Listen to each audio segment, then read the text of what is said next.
Hebrews 12.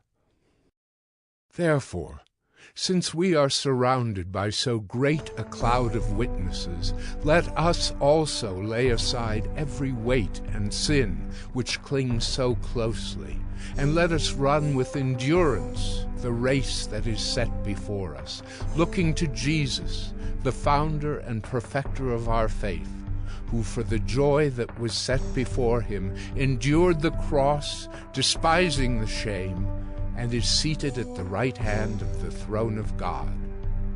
Consider him who endured from sinners such hostility against himself, so that you may not grow weary or faint-hearted. In your struggle against sin you have not yet resisted to the point of shedding your blood. And have you forgotten the exhortation that addresses you as sons? My son, do not regard lightly the discipline of the Lord, nor be weary when reproved by him.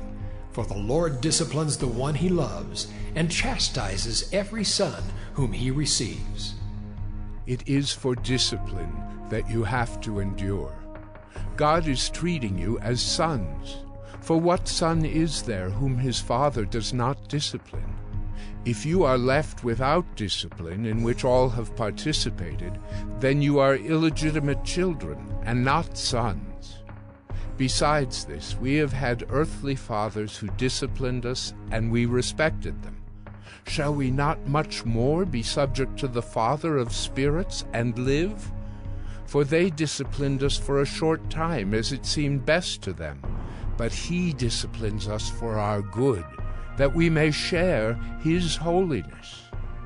For the moment, all discipline seems painful rather than pleasant. But later it yields the peaceful fruit of righteousness to those who have been trained by it.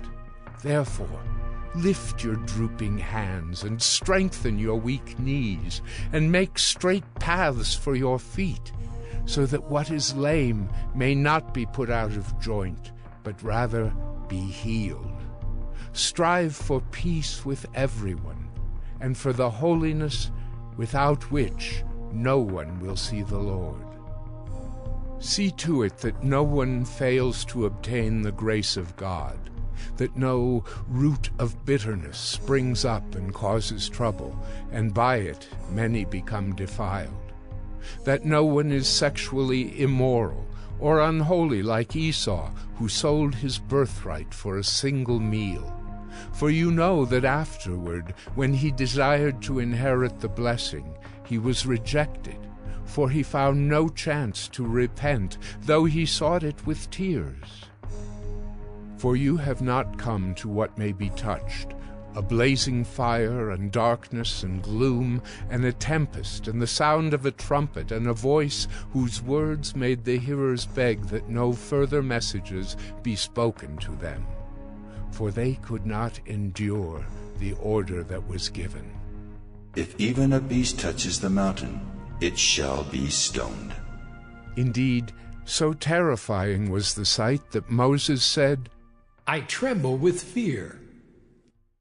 But you have come to Mount Zion, and to the city of the living God, the heavenly Jerusalem, and to innumerable angels in festal gathering, and to the assembly of the firstborn who are enrolled in heaven, and to God, the judge of all, and to the spirits of the righteous made perfect, and to Jesus, the mediator of a new covenant, and to the sprinkled blood that speaks a better word than the blood of Abel. See that you do not refuse him who is speaking. For if they did not escape when they refused him who warned them on earth, much less will we escape if we reject him who warns from heaven. At that time his voice shook the earth, but now he has promised, Yet once more I will shake not only the earth, but also the heavens. This phrase, yet once more, indicates the removal of things that are shaken, that is, things that have been made, in order that the things that cannot be shaken may remain.